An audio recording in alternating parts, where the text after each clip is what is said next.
인생의 목적은 무엇일까요? 참 세월이 이렇게 흐릅니다. 그냥 깜빡하면 하루가 이렇게 지나가는데 결국이라는 게 있습니다. 마지막이라는 것이 있거든요. 그것이 뭐냐면 예수님이 이 땅에 우리 죄를 위해서 오셨다는 것은 온 인류를 위해서 그 죄 씻기 위해서 오셨죠. 김일성의 죄도, 모택동이의 죄도, 히틀러의 죄도, 누구의 죄도 다 담당하셨을 거예요. 근데 그들이 왜 구원을 못 받았을까요? 왜 하나님을 배격하고 부인할까요? 왜 그랬을까요? 믿음이 없어서 그랬어요. 그럼 그 사람들한테는 전하지 않았을까요? 아니에요. 전함을 받고 해도 자기의 의지가 흔들리면은 얼마든지 하나님을 버릴 수 있죠. 그래서 우리가 공산당 그러면 자꾸 이렇게 무슨 괴물같이 생각해요. 아니에요. 하나님을 배격한다는 자들이 공산당들이거든요. 근데 사실 공산화 시킨다는 것이 그 뜻은 참 좋은 뜻이었어요. 너무 빈부귀천 없이 우리 함께 힘써서 함께 나누자. 그랬는데 그것이 이제 하나님을 배척하고 하나님을 거부하면서 크리스천들을 이렇게 매장하고 이제 이러면서 하나님의 진노를 삼고 진노를 더 받고 진노 아래서 참 지금도 뉴스를 좀 보세요. 이 김정은 이 사람은 어떻게 해요? 막 지금 인민들이 막 너무나 막 배가 고파서 이제는 일도 못할 정도라고 하니 얼마나 참 기가 막히겠어요. 보세요. 여호와를 나의 하나님, 나의 창조주, 나의 아버지, 나의 구세주, 나의 심판주, 나의 재림주, 나의 주인으로 모신다면 천국 가는 축복을 받고 세상에서도 주어지는 그날까지 자손대대가 걸식하지 않는다고 약속을 하셨습니다. 뭐가 그렇게 뭐 재림만 기다려야 돼? 꼭 재림 해야 돼? 그럼 무슨 말을 할까요? 한쪽으로 치우치십시오. 재림을 기다리는 그 급박한 시기이기 때문에 우리는 나누고 져주고 인내하고 정직하려고 애쓰고 그냥 도우려고 애쓰고 내가 덜 먹어도 주고 헌신하고 또 봉사하고 위로하고 힘주고 또 종들은 인심 잃는 줄 알면서도 야단을 쳐가면서도 철저히 구속사적으로 살기 위해서 그냥 하나님께서 맡기신 정말 보기도 하고 양떼들이 와서 눈물로 금식하며 회개하며 아버지 앞에 그저 보호해달라고 지켜달라고 저들이 성령으로 충만히 해달라고 꼭 들림받지 못하면 어떡하냐고 서로 잡아먹는 일이 생긴다고 이미 구약 때부터 이 시기를 전하게 하셨습니다.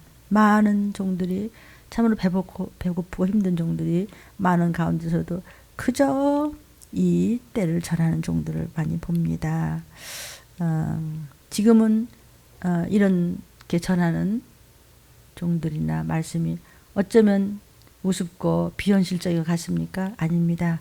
바로 그날 이제 때가 되면은 증거가 나올 것입니다. 때라고 하는 것은 전쟁과 기근과 온 땅에 퍼지는 온역 즉 전염병 사건입니다. 오늘 말씀 제목입니다. 주 재림하시는 날 증거가 다 나올 것이다. 무슨 증거? 언제? 이제 기약이 이르면 바로 그날 그 시에 어떤 증거? 땅에 떨어져 있는 자와 못 올라가는 자와 그러나 하나님 말씀으로 언제나 기도 안에서 있을 때 복받은 민족, 복받은 나라, 복받은 가정, 복받은 저와 여러분이 되어서 주님 앞에 천국 백성으로서 올라가서 주님 배울 줄로 믿습니다. 디모데전서 2장 4절 6절을 본문으로 봤습니다. 하나님은 모든 사람이 구원을 받고 진리를 아는 데 이르기를 원하신다. 그가 모든 사람을 위하여 자기를 속전으로 주셨다. 그가 누구십니까? 본체가 하나님이신 예수 그리스도 우리의 구세주. 그분이 모든 사람 누구라도 예수 내 구주 하고 내게 오라. 내가 모든 사람의 죄를 뒤집어 쓰노라. 그래서 속전으로 주셨어요. 값을 치러주셨어요. 그러니까 저와 여러분이 얼마짜리예요? 창조주이신 예수님의 생명짜리예요. 그러니까 저와 여러분이 얼마나 어마어마한 소중한 인물들이냐고요. 기약이 이르면 증거할 것이다. 그분이 왜 죽으셨는지. 그리고 죽어 부활하셨고 승천에 올라가셨고 보좌 우편에 앉아 계시다가 이제 심판하러 때가 이르면 오실 것입니다. 주의 재림하시는 날, 그날 이제 증거가 나오는데 그것이 바로 그 증거가 뭐냐, 기약이 이르면 그랬습니다. 주의 재림하시는 날입니다. 그러니까 이 말씀은요, 나의 의지에 따라서 구원받느냐, 나의 결단력이 주님 말씀에 가 있지 않으면 이것은 그냥 버림받은 자가 됐다는 것이죠. 그렇게 또 된다는 것이죠. 그래서 세상은 도리어 교회를 향해서 회개하라고 그러는 것 같죠? 세상이 교회를 향하여 회개하라는 것 같아요. 왜? 세상에 증표가 있잖아요. 아, 정말 회개하지 않으면 주님 오실 때 못 올라가는구나. 정말 끝까지 이렇게 그냥 기근은 점점 막 바닥을 치고 또 전쟁은 소리 없이, 그러나 요즘에서는 아주 대놓고 으르렁거리죠. 큰 나라들이 터지기 직전이잖아요. 막 서로 막 핵폭탄 업됐다 이땠다 거짓말했다 서로 친했다 원수됐다 하면서. 그래요. 그렇게 되리라는 것은 이미 성경에서 마땅히 될 일로 예언한 것입니다. 죄를 심상히 짓는 사람들은요, 하나님은 죄는 미워하시지만 죄인은 사랑한다는 이상한 논리를 가지고 앞세웁니다. 죄인을 긍휼히 여기시지 죄인을 좋아한다 이런 뜻은 아닙니다. 죄를 지은 사람을 불쌍히 여기고 말씀을 주셔서 건지시고자 하는 것이죠. 그래서 긍휼히 여기시는 것이 죄 지은 사람을 사랑한다는 것과 좋아한다는 뜻이 아니라는 거죠. 근데 이제 사람들은 하나님이 죄인을 사랑하신다며 죄 짓는 일을 아무렇지도 않게 여길 수도 있죠. 자꾸 똑같은 죄를 반복하면은 성경이 말씀하시듯이 한꺼번에 혼날 일이 있다는 것이죠. 죄를 자백만 해. 잘못했어요. 하나님 아버지 다시는 안 그래요. 그리고 죄를 끊고 돌이키는 회개. 완전히 끊고 돌이켜서 죄를 버리는 곳으로 돌아오지 않는 것이 오늘날 혹은 저와 여러분의 모습이 아닌가 싶습니다. 누구도 죄를 안 지을 수는 없습니다. 문제는 그런 죄를 다시 짓지 않으려고 결단하는 것이 이제 약하다는 것이죠. 여전히 죄는 반복하면서 말로만 잘못했습니다라고 죄를 고백하는 것은 참 회개가 아니라는 거죠. 우리로 하여금 죄를 막 짓게 하고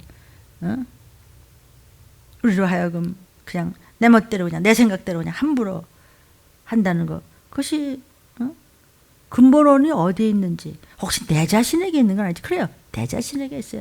나의 결단력, 나의 의지, 나의 생각, 나의 마음이 어디가 있냐 말이죠. 그러니까는 하나님은 하나님의 재단에서부터 심판한다고 그랬어요. 우리는 죄에서 탈출해야 돼요. 비성경적인 그런 이상한 회개 없는 기복신앙 같은 그런 데서 탈출해야 돼요. 그냥 아니 주님이 재림하신다는데 그건 뒤로 미루고 자꾸 다른 것으로 이야기해서 돌리기 전에 목적은 들림받는 거예요. 그러기 위해서 철저하게 죄를 씻고 구속사적으로 말씀 잡고 앞으로 내 죄를 보면서 주의 사랑을 붙잡고 사랑하며 가는 거예요. 시간이 없습니다. 너무 치우쳐가지고 들림 얘기만 하냐고. 들림 얘기만 해도 시간이 없습니다. 그것도 다 못 전하고 있습니다. 아직도 멀었습니다. 성경 구석구석이 다 오셨다 가시고 다시 오신다. 그때 못 올라가면 너는 유황불이야. 이 말씀입니다. 구약 때부터 신약까지. 우리의 영혼은 중대한 위험을 초래할 수 있습니다. 왜냐하면 내 멋대로 성경을 해석하면 안 됩니다. 성경에 있는 사실을 그대로 우리는 믿고 따라가고 생활에 적용하여 순종하며 그대로 십자가를 붙여차갈 때 우리는 주님과 동행할 수 있고 주님 나라에 갈 수 있습니다. 그러니까 우리가 믿는 사람이 마땅히 하나님의 발도리, 내가 크리스찬으로서의 책임, 이런 것은 그냥 없애버리고, 나 축복받아야 된다고, 나 교회 다니까 나는 복 받는다고 복 받으세요. 복 받으세요. 건강 주세요. 건강 주세요. 우리 애 마냥 십장가 잘 가게 해주세요. 좋은 회사 다니게 해주세요. 1등하게 해주세요. 아이고 우리 아들 어떠고 그런 거 말고 하나님 우리 가족들 영혼을 새롭게 하는데 도와주세요. 성령님 도와주세요. 그러니까 하나님을 향한 충성이 뭐죠? 우리가 겉으로 보이는 충성도 헌신도 봉사도선도 충성이지만 마음을 하나님 앞에 드리세요. 항상 마음이 하나님 말씀에만 조준이 되어 있는 거예요. 그건 쑥 감춰놓고 내가 이 땅에서 받아 누릴 축복과 영광 이것만 해서는 아무 소용이 없다는 것이죠. 하나님을 아버지를 섭섭하게 해드리는 거예요. 아버지 먼저 기쁘게 해드릴 때 그때는 아버지는 다 알아서 계획 세우는 게 있으세요. 근데 아버지 마음은 몰라주고 그냥 저거 상책이만 내면은 아버지는 서러우세요. 아유 내 자식 정말 독생자 피를 흘려서 양자를 살려놨더니 저기 어째 저렇지. 얼마나 섭섭하고 가슴 아프시겠어요. 아멘이에요. 그러니까 입술로 신앙을 먼저 고백을 하고 그 다음에 마음으로 믿고 그러면서 됐어 이제 이러면 안 되고 나의 행동이 믿음의 언어와 동행을 해야 되는 겁니다. 그러니까 물론 세상에서 성공하는 거 물질적인 축복 이게 축복이 아니다 이런 말은 아닙니다. 근데 무엇이 먼저냐? 먼저 거룩하라는 거죠. 영원한 축복인 영적인 복에 비하면 세상에서야 잠깐 있는 그 그냥 물질적인 축복 성공적인 육신의 성경적인 거 막 권세 이런 거는 참으로 빙산의 일각이란 말이에요. 그러니까 그게 먼저가 아니고 요한 3서에서도 말씀을 얘기해 주셨듯이 먼저 영적인 것을 구원받을 만한 내가 과연 하나님의 자녀다운 주의 보혈이 나한테 있느냐. 그것부터 점검하면서 영적인 것이 먼저 달라졌을 때 육적인 모든 것도 하나님께서 해결해 주신단다라고 약속을 하셨어요. 그러니까 이 참 값싼 복음 소위 그런 얘기를 하죠. 그건 뭐냐면 세상 것만 먼저 추구해. 세상 것만 생각해. 또 그것을 먼저 도모한단 말이죠.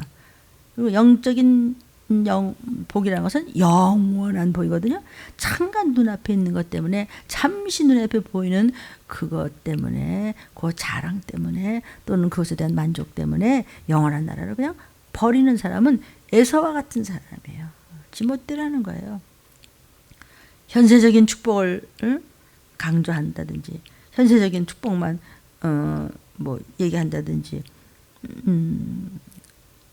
그것을 그러니까 현세적인 축복을 얘기하고 현실적인 뭐 건강도 얘기하고 그런 걸 얘기한다고 해서 그 자체가 값싼 복음이 되는 건 아니에요. 왜냐하면 성경에서는 세상에서의 축복을 또 말하고 있거든요. 우리가 얼마나 축복받을 수 있죠.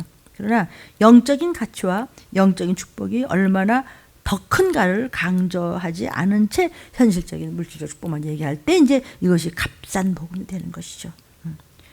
현세적인 물질적 축복을 강조할지라도 우리가 구원을 먼저 이루기 위해서 치러야 할 값비싼 대가 이것이 뭐냐면 나를 부인하는 거죠. 나는 없고 내 안에 주님만 계셔. 내 안에 말씀만 계셔. 내 안에 주의 보혈만 있으셔. 나의 안에 십자가만 바라보는 중심이 있어.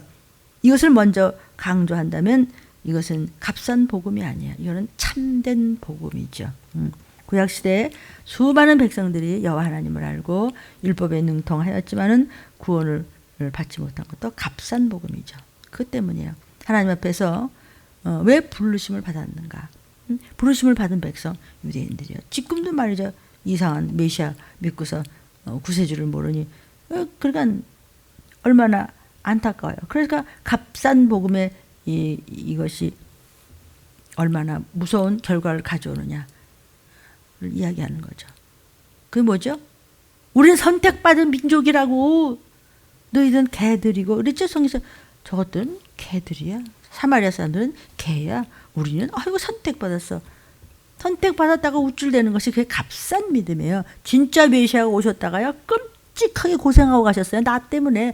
그 구세주를 믿는 것이 예수 믿고 구원주 믿고 그분이 메시아였었어요. 그런데 그냥 왕 중에 왕만 기다리고 지금 우리는 선택받아 언제까지 그러실래요? 그런 자가 과연 저는 아닐까요? 아이고 내가 누군데 나 같은 목사 어디 있어? 이게 무슨 끔찍한 소리냐고요.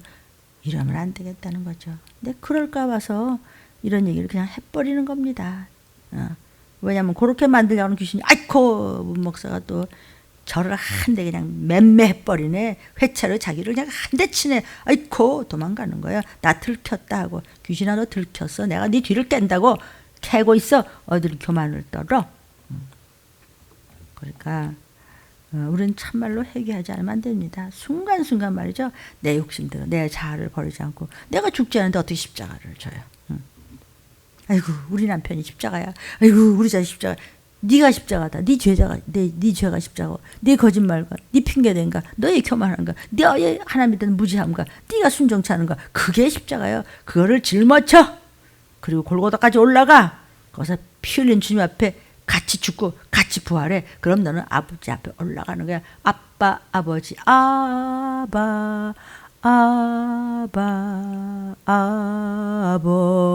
아버지 나의 여호와 하나님. 그러니까 또는 바알 신앙이 뭐죠? 그냥 눈만 뜨면 난 돈 모아야 돼. 나는 돈. 바알 신앙, 물질신, 즉 만몬신이라고도 하죠. 멸망받은 구약 백성들이 여호와 하나님과 겸하여 섬긴 동일한 우상이 뭐죠? 그게 바로 만몬신이고 그것이 바로 바알신이었잖아요. 그러니까 그냥 싸구려, 값싼 복음의 기초. 싸구려라는 것이 뭐죠? 값어치가 없어. 아무리 어마어마한 보석돈이라도 아니 배가 고파 죽겠고 아무것도 없는데 보석 이따만큼 가지면 배부른가요? 소용이 없는 거거든요. 굶먹밥이라도 있어야 될 거 아니야? 그렇듯이 우리의 영원한 나라에 갈 영혼을 살리기 위해서는 말씀이 있어야 돼요. 그것을 전신갑주를 입어야 돼요. 말씀을 뭐 입으면 내 거 되는 거예요. 뺏기지 말고. 값싼 복음의 기초들은요 바로 천국 갈 자와 지옥 갈 자 이미 예정되었다. 이것을 이중 예정론이라고 해요. 그러면은 저 사람은 막 엉망진창으로 살아도 예정됐으니까 천국 가나? 아무리 신령하게 살아도 저 사람은 예정되어 있지 않으니까 지옥 갈 자 운명이 예정되었다. 이것은 이중 예정론이지. 아니에요. 예정론의 진실한 참된 진리 차원에서 예정이라고 하는 것은 주 안에 들어왔을 때 말씀 안에서 그 사랑 안에서 예수 안에서 복음 안에서 성경 보십시오. 그 안에 들어왔을 때 그는 구원받을 예정된 자로서 천국 백성이 될 수 있다는 그 뜻입니다. 많은 사람들은 얘기합니다. 교회를 개혁해야 돼. 그럽니다. 어떻게 개혁하느냐? 그냥 개혁해야 된다고 말어. 어디에서 잘못된 것인가를 우리가 저와 여러분이 알아야 될 것 같아요. 오늘날 우리 현대교회가 초대교회하고 무엇이 다르죠? 그것은 강단에서 흘러나오는 말씀이 다르다는 거니까. 다시 말하면 신학이 다 각자가 자기 고집만 부려요. 그렇게 하면 안 돼요. 저도 고집 부릴 줄 알고요. 다 목사님들이 배울 만큼 배웠습니다. 물론 성령님이 원하시는 대로 성령님이 말씀하신 대로 성령님이 아시는 것만큼은 점도 못 쫓아가지만 그래도 인간으로서 다 목사님들이 다 한 가닥 두 가닥 세 가닥 하십니다. 누구를 막론하고. 다만 좋은 얘기를 해야 사람들이 많이 모이고 감정을 많이 포섭할 수 있어야 된다는 거, 이런 말씀들 하시는데 뭐 그러면 어때요? 그래도 그냥 많이만 모여가지고 이 시기나 전하시면 목사님 최고예요. 이때를 전하십시오. 이 시기가 지금 어떤지. 그러니까 꼭 들림받아야 된다는, 들림받는 교회 14만 4천이 주 여호와를 위하여 모인 순금 바벨교 같은 이 땅에서 등대 촛대기에 편찮은 순금교회에서 14만 4천이 새노래를 부르며 그냥 올라갔다가 주님과 함께 지상재림하실 때, 그때 그 교회 종들을 따라가는 자들은 모두가 덧비성이요, 예비처요, 보호처요, 장막이요, 주님이 품은 자요, 유리바다 같은 자요, 수도 없이 많이 각국의 어딘가에 다 덧비처와 예비처와 보호처가 있는데 거기는 하나님께서 먹고 마실 것을 준비하셨더라. 아멘. 현대교회, 초대교회 근본적으로 무엇이 달라요? 신학이 달라요. 신학 가지고 싸우지 말고요. 성경에 있는 대로만 그냥 하면 돼요. 신학 중요한데요. 그 신학이 자꾸 바리새같이 발달하다 보면요. 누군 말 못해요? 말로만 한번 해요? 목사님들끼리 그냥 뭐 다 잘하겠죠. 뭐 그거 아니고요. 성경에 이제 이 기록하는 분들에 대해서 교회는 끊임없이 성결, sanctification, 성결, 배교의 가능성은 얼마든지 있다. 이걸 갖다 주지시키면서 경고를 거듭했습니다. 또 사도들은 끊임없이 성도들한테 그리스도께 붙어 있으라. 가지가 몸뚱이에 붙어 있으라. 열매여 붙어 있으라. 이파리여 붙어 있으라. 몸뚱이에 붙어 있으라. 뿌리에서 떨어지면 독극물이 나온다. 너는 예수의 피가 없다. 이거 경고성 설교도 필요한 거죠. 구원을 받지 못하게 하는 죄의 목록들을 우리는 성경을 통해서 구체적으로 그 말씀을 붙잡아야 됩니다. 누구부터? 저같이 이 말씀을 전한 종들은 더 참 끊임없는 조목조목 회개가 제가 나 자신을 비판할 수 있어야 됩니다. 그래서 부활의 주님께서는 소아시아 일곱교회에 대해서 구원받지 못한 사람들이 어떤 사람인가 얘기하고 있잖아요.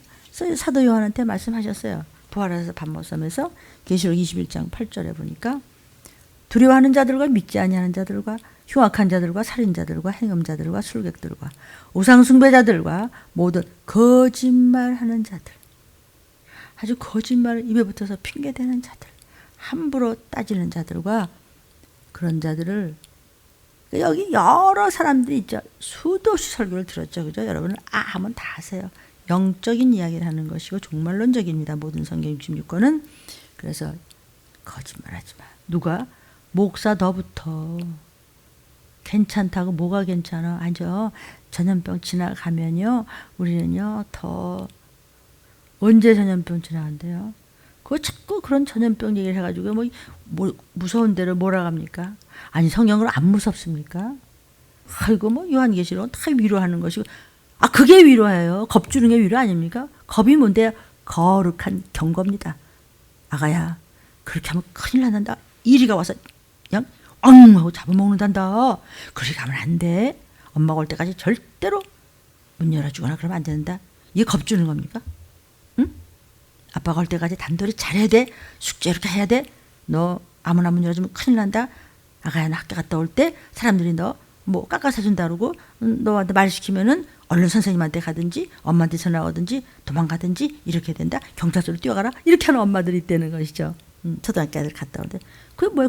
그게 경고가 무슨 경고입니까? 겁주는 겁니까? 보호하는 겁니다. 그러니까 그 자꾸 목사님들께서요 입만 열면 그거 말해. 요한계시록 말하면 겁주는 교회가 있다고. 겁 안 먹고 그러면 어떡하지?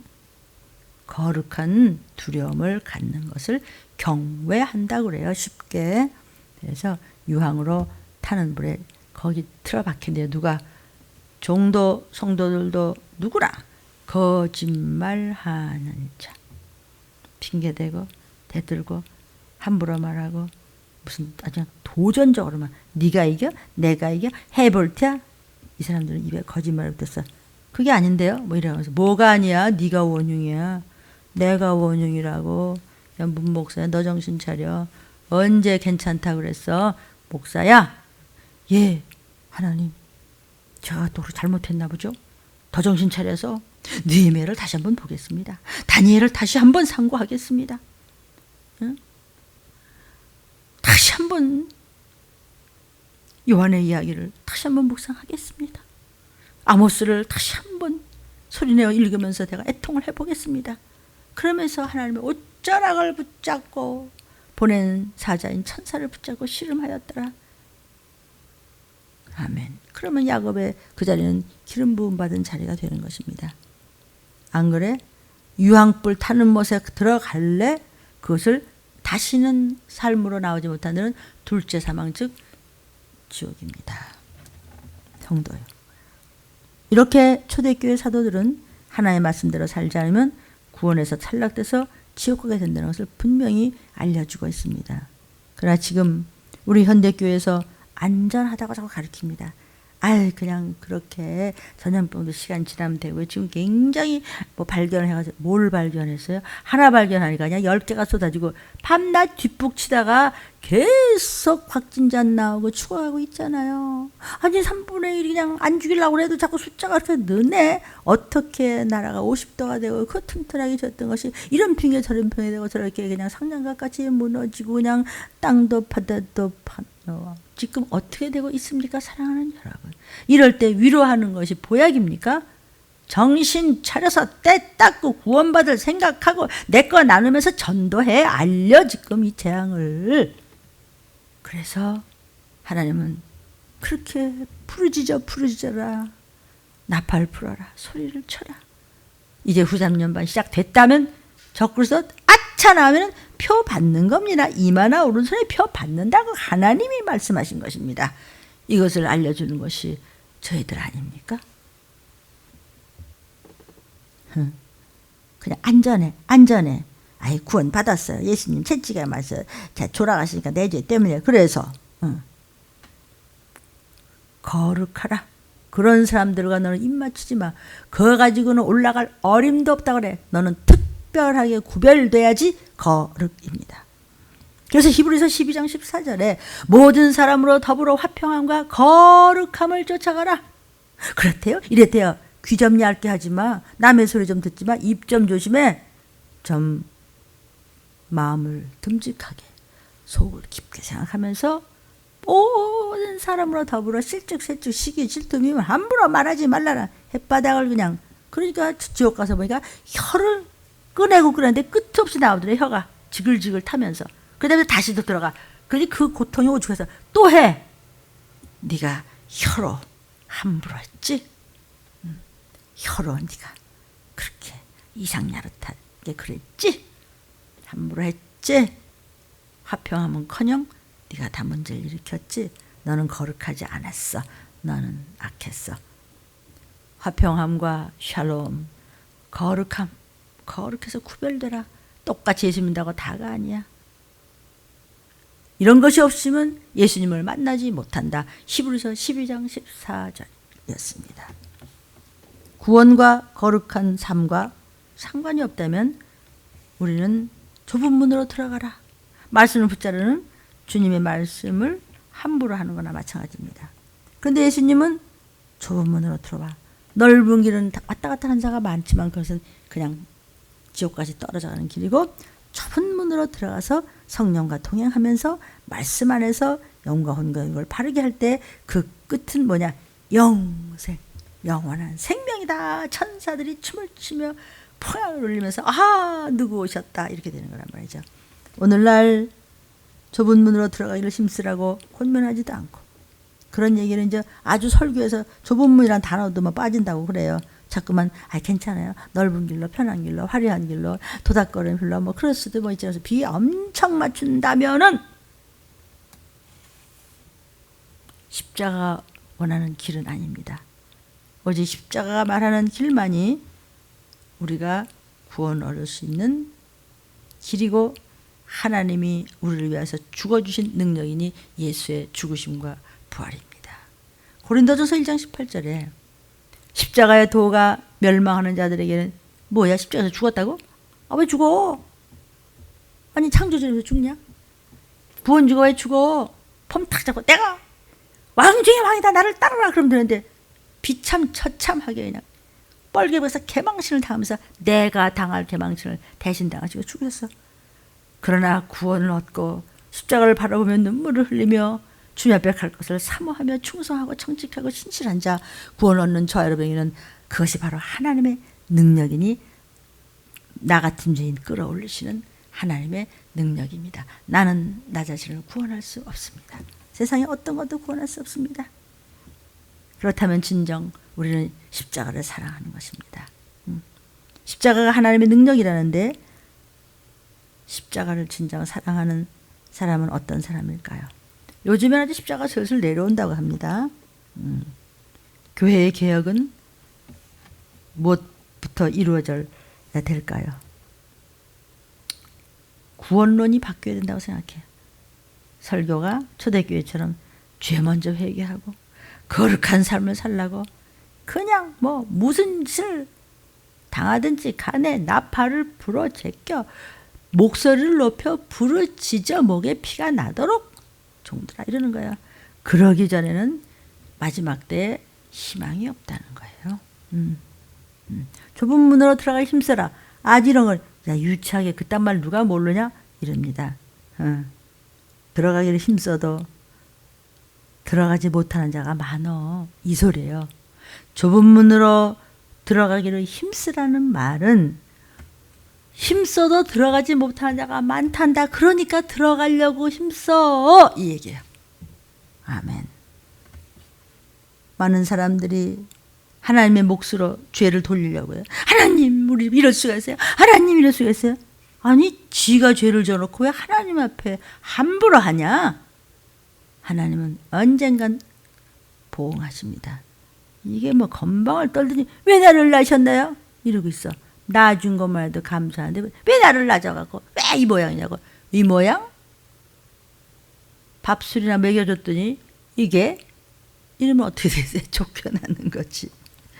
하나님께서 우리에게 한없는 은혜를 주시지만 그것을 받아들이고 유지하는 것은 하나님 몫이 아니야. 내가 책임져야 할 몫이야. 감사해요 하나님. 하나님 이번 달에 2만 원 주셨어요. 2만 원 가지고 막 축사의 기도를 열심히 한다면 이걸 어떻게 나눴을까? 이웃에 가니 너무 배고파 누운 사람들 1,000원은 빵 하나 사드릴까? 너 어떡할까? 교회 이제 우선 5,000원 드리고 어떡하고 이래봐. 그러면 1000배 신명기 1장 11절에 축사가 이루어진다는 것을 여러분 혹시 체험을 아십니까?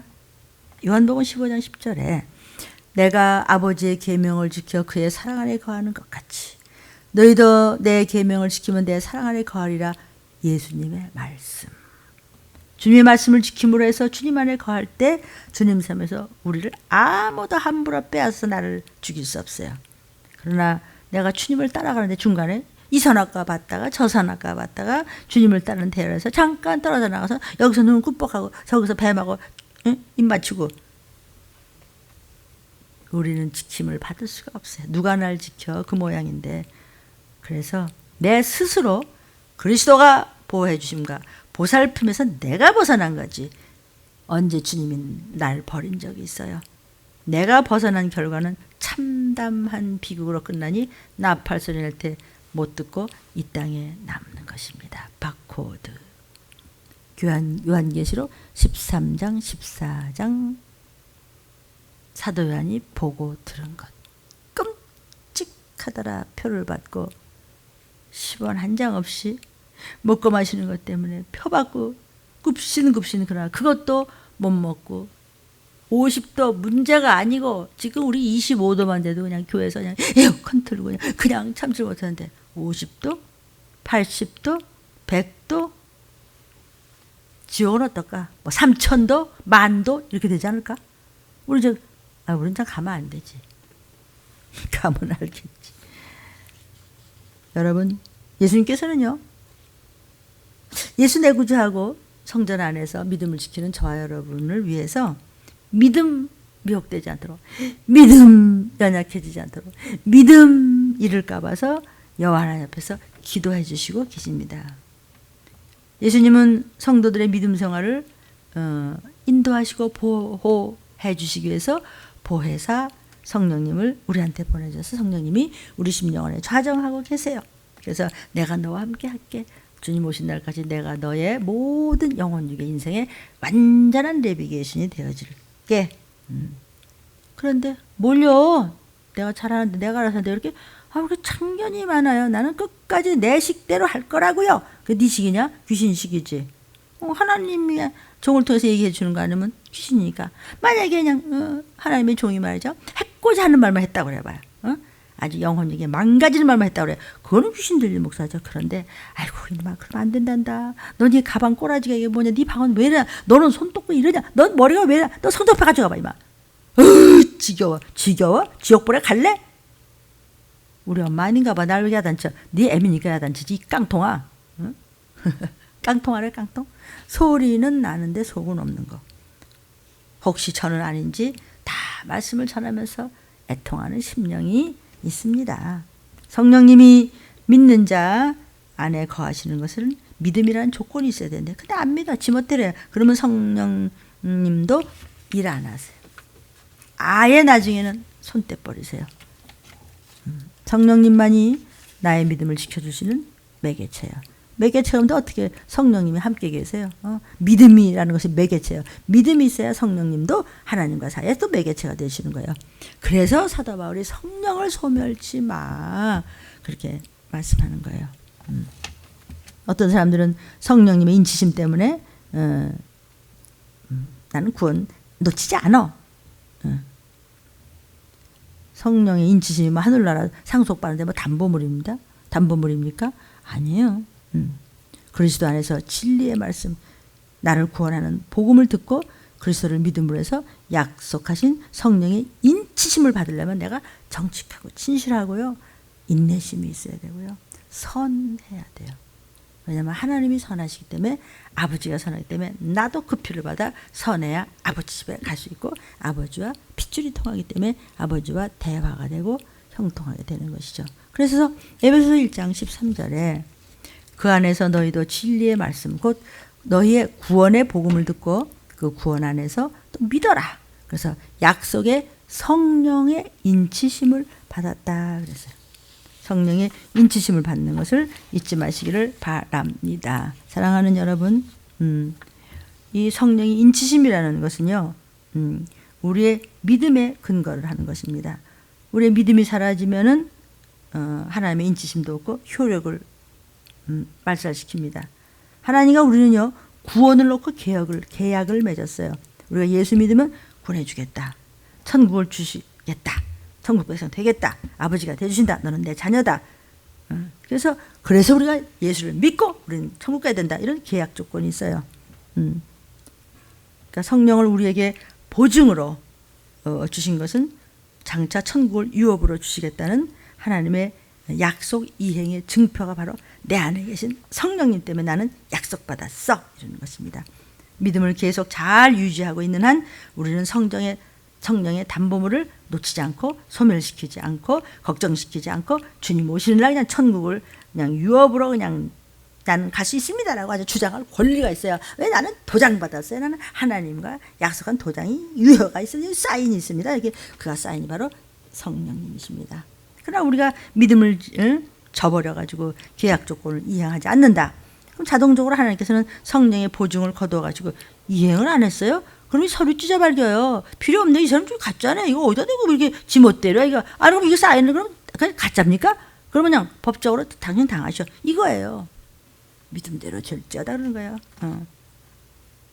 성령의 보증이라고 하는 것은 처음부터 우리 믿음을 전제로 해서 그 믿음을 보시고 성령님이 들어오시고 내 믿음을 보시고 하나님께서 성령님을 보내주신 것이에요. 그렇기 때문에 계약 조건인 믿음을 상실하면 하나님은 더 이상 계약 이행을 하지 않으세요. 그래서 보증으로 주셨던 성령을 회수해버려서 이거 이행을 안 하네. 순종 안 하네. 이거 지금 어때요? 이거 보니까 죄 보일 없잖아. 그 성령 필요 없네. 너는 하나님의 자녀가 아니네. 너는 아니야. 너는 고아야. 이렇게 되는 것이죠. 하나님께서 계약을 막 없애고 약속을 이행치 않는 경우는 절대로 없습니다. 하나님은 그대로 지키십니다. 어제나 오늘나 동일하게 지키세요. 우리가 계약 조건인 믿음을 가지고 있는 한 성령님은 절대로 주오신 날까지 영원히 우리를 떠나지 않으시고 하나님 앞에 가서도 성령은 우리와 동행하십니다. 그렇죠. 우리가 믿음에서 떠났다. 돌아섰다. 걸핏하면 지멋대로다. 성령님은 떠나버리세요. 일 안 하세요. 그냥 가만 놔둬요. 지멋대로 그냥 엉망진창 그냥 복행당하고 추행당하고 미호경한테 벨 질질질 끌려다도 귀신한테 다 뺏겨내도 성령님은 절대로 안 둬요. 애초 마음이 없기 때문에. 그래서 성령의 인치심이 성도들의 신앙의 견인을 보장하는 것이 될 수 없어요. 인치심이 있다고 해서 그냥 잘못하는 것도 끌고 다니면 살한다. 이런 법은 없어요. 본인이 무슨 마음이 있으면 사람이 마음 없으면 돌아서잖아요. 저가 마음이 없구나. 그러면 돌았습니다. 어떤 성도들은 그래요. 성령의 인침과 성령의 참여함이 다릅니다. 그러면서 이제 성령의 참여함을 입은 사람은 예수를 믿지 않는 사람이고 성령의 인침을 받는 사람만이 예수 믿는 사람이라는데, 그러나 성경을 좀 잘 보면요, 성령 받은 사람 모두 성령의 인치심을 받은 자예요. 성령의 인치심을 받으니까 뭐 복신도 쫓으시고 방언도 하고 또 뭐 전도도 하면서 하나님 앞에 헌신도 하고 정말 희생도 하고 오직 주님을 위하여 욕먹으면서도 기뻐하면서 그냥 주님 오실 바로 그날, 오늘의 제목도 기억하시죠? 바로 그날 증거 나타납니다. 성령의 인치심이 특별한 것이 아니에요. 믿는 자들에게 예수 내 구주 난 따라갑니다. 오직 주님 말씀입니다. 이렇게 믿고 따르는 자에게 성령의 임하심을 가리켜서 성령의 인침이다 그래요. 성령의 인침을 받는데 그 인침도 성령으로 충만하여 다림줄의 말씀에 여러분 정말 함량미달이 되지 않는다면 7명의 충만한 성령의 인치심을 받고 그런 역사 안에서 우리는 바로 그날 올라가는 것입니다. 높은 곳에 두신다 그랬거든요. 그렇죠? 예비처를요. 하나님께서 성령을 우리에게 주신 것은 하늘나라를 우리에게 주시겠다는 담보물이에요. 나 이거 담보물 있는데 이거 담보물 시간 나 올라갈 수 있잖아. 그러네. 성령이 나와 함께 하실 때 우리는 올라가는 거예요. 성령 받은 것과 성령의 인치심은요, 어떻게 생각하면요, 다른 것에 성령을 받아서 성령의 도장을 받았어. 성령 내 안에 계셔. 난 성령님 따라가. 성령님 나의 길이야. 뭐 어떤 입장에서 보느냐에 따라서 명칭은 다소 달라질 수가 있죠. 그러나 지금은 7명의 역사에 대해서는 여러분이 들린 말씀에서 많이 들었으니까 항상 잊지 마시고 붙잡으십시오. 그 말씀을. 저와 여러분 입장에서는요, 성령을 선물로 받은 것이고 하나님 입장에서는 우리가 성령을 받았기 때문에 하나님 입장에서는 우리에게 성령도 일을 쳐준 거죠. 사도 요한은 주님을 공개적으로 거절하고 현저히 욕을 보인 사람이 죄를 졌다면 이런 것은 사망에 이르는 죄다 이랬어요.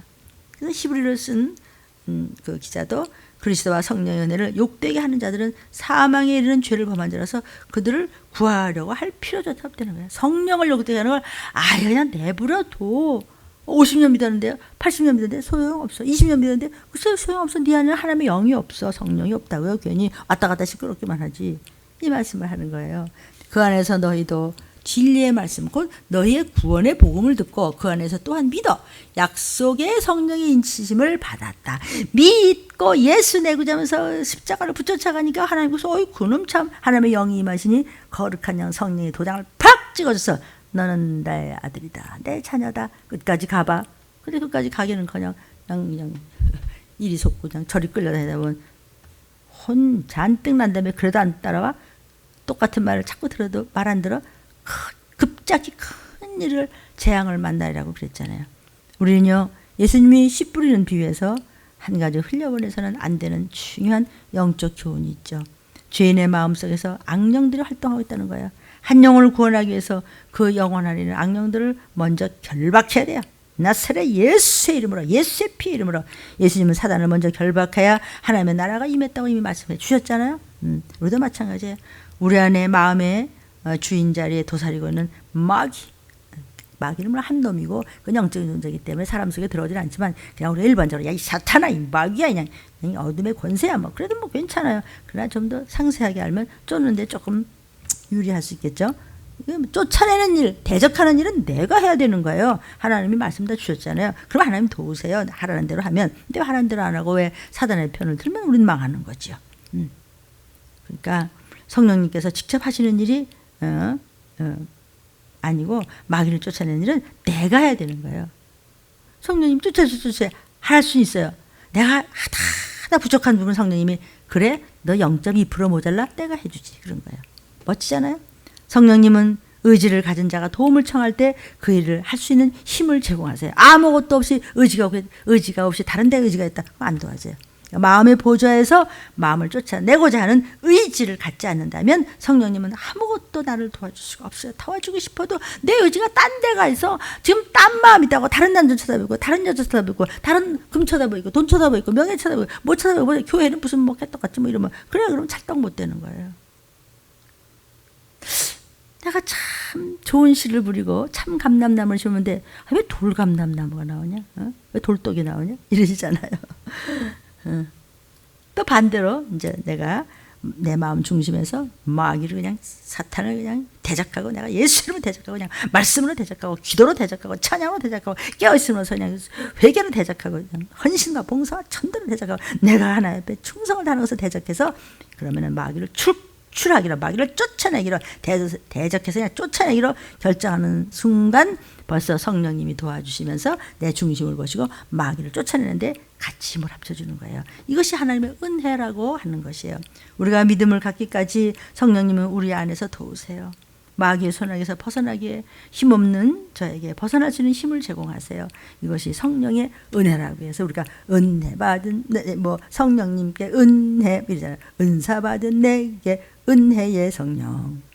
성령님이 주인이시고 주님이시고 주님은 하나님이잖아요. 그러니까 우리 그냥 찬양할 때 눈물을 줄줄 흘리면서 그냥 뭐라고 하는지 모르는데 중얼중얼 예수님은 이렇게 눈물이 한없이 흘러냐. 나중에 끝난 다음에 목사님 너무 시원한 것 같아요. 우리 새벽마다 나오시는 정보사님 얘기 내가 가끔 하는데 그렇게 쫓고 나면 맥을 못 치면서도 막 뭔가 마음이 막 개운한 것 같고요. 이래. 맞아요. 뭐가 나가서 원수가 나갔지.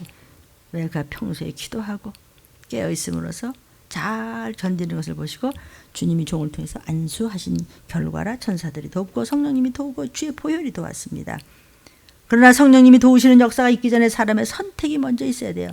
마귀를 쫓아내거나 하는 의지, 선택. 주님을 나의 오직 주님의 말씀만이 나의 전부라고 하는 것을 붙잡는 의지가 선행되어야 돼요. 그럴 때 이제 성령님의 도우심을 덧입을 수 있는 것입니다. 우리의 마음은 우리가 주관해야 돼. 내가 주관해야 돼. 그러나 그 결과에 대해서는 하나님의 심판이 있는 거죠.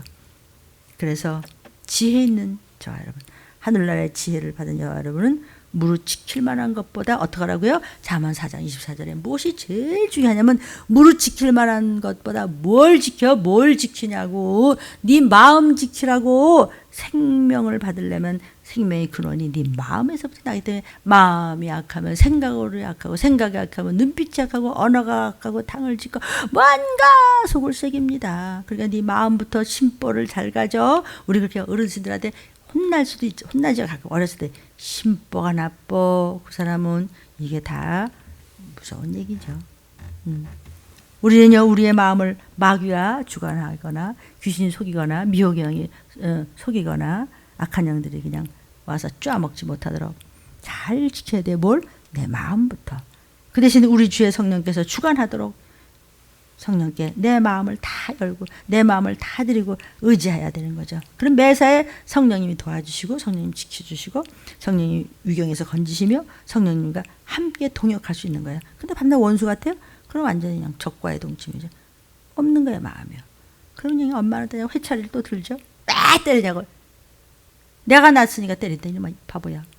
말 잘 들으면 금방 또 엄마 아버지는 마음이 약해서 뭐 줄까? 뭐 줄까? 그러는 게 하나님 마음이에요. 근데 끝까지 건방을 떨면 그때 그냥 아주 토해버리시는 거죠. 내가 너를 토해버리라 그랬죠. 그런 말씀 너무 두렵잖아요. 지금이 토해버림을 받을 때냐고요. 지금 아이고 이뻐 이리 와. 그래도 지금 우리가 그냥 하나님 눈치 봐야 될 만큼 때가 급한데 말씀이 열매를 맺어서 내 믿음 안에서 성령의 7 열매를 맺을 때 완전한 역사를 맺을 때 하나님의 놀라운 축복이 바로 복 있는 자는 나팔 소리 듣는 영의 귀가 활짝 열리는 것입니다. 그래서 말씀을 붙잡는 자는 영의 귀가 열려서 영의 귀 있는 자는 성령이 귀하시는 말씀을 들을지어다가 사도 요한에게 계시록을 통해서 수없이 나오고 있습니다. 우리 모두의 구원 사역의 기초가 되는 믿음을 가지는 일은 내 의지라든지 또는 뭐 하나님의 전적인 은혜만 가지면 안 되고 하나님의 성령의 감동하시는 역사와 인간의 또 의적인 협력이 합쳐질 때 구원 얻는 믿음이 삼위일체로 생기는 것입니다. 하나님은 도와주려고 그러고 종들은 또 뭐 기도해 주려고 그러고 내가 또 하나님 말씀을 붙잡으려고 힘써서 들어갈 때 성령이 잘한다 하면서 그냥 삼위일체가 하나가 되는 것입니다. 그 축복받죠. 히브리서를 쓴 이 기자는 복음을 받아들이지 못한 것이 하나님의 책임이 아니라 인간의 책임도 아니라 결국은 인간의 책임이라고 이렇게 했지만 인간의 책임도 있고 하나님한테 무슨 얘기냐면 이건요. 인간의 책임이야. 왜 내가 말씀을 받아들이지 못했어? 하나님 너 잘했다고 그랬죠. 언제 잘못했다고 그랬냐 말이죠. 이런 말씀이에요 지금. 좀 더 구체적으로 하기에는 지금 이제 시간상 이래도 여러분은 너무나 다 같은 말씀을 들었어요. 근데 왜 말씀 안 들어요? 말씀 속에는요. 하나님은 하나님의 하실 일을 다 하셨다는 것을 말씀하고 있어요. 나는 다 해줬어. 너한테 안 해준 게 뭐 있어? 네가 복을 찾지. 말씀 안 듣고 너 잘났다고 네 멋대로 하다 결국은 아무것도 남는 게 없지. 그럼 네가 하는 거야. 할 수 없어. 나도 더 이상은 못 도와줘. 이 말씀을 지금 하시는 거라고요. 그렇게 건방을 타다가 그날 못 올라가서 봐 그때 가서 네 징표가 뭐야? 네가 말 안 듣는 값이야. 하나님께서는 말씀 듣는 자에게 최선을 다해서 성령으로 인해서 감화 감동을 주셨지만 내가 그것을 거절했다는 뜻이 지금 내포되어 있는 겁니다. 사람이 의지적으로 하나님의 말씀을 옹호하고 그 말씀을 붙잡고 그 말씀을 받아 먹기로 동의하고 내가 결심했을 때에만 성령님은 나를 위해서 나팔소리 들을 수 있는 귀를 열어주면서 나의 남은 길을 인도해 주시는 것입니다. 이런 성령님이 역사하실 수 있는 마음밭을 예수님을 우리는 그 마음밭을 옥토밭이라고 이야기합니다. 사랑하는 여러분, 이 말씀의 제목을 오늘 생각하십시오. 주의 재림하신 날 증거가 나올 것이니 못 올라간 사람, 이 땅에서 끔찍하게 뜯어먹고 비참하게 있다가 유황불로 떨어질 사람과 예 아멘 하고 올라갈 사람이 구별된다는 것입니다. 기도하겠습니다.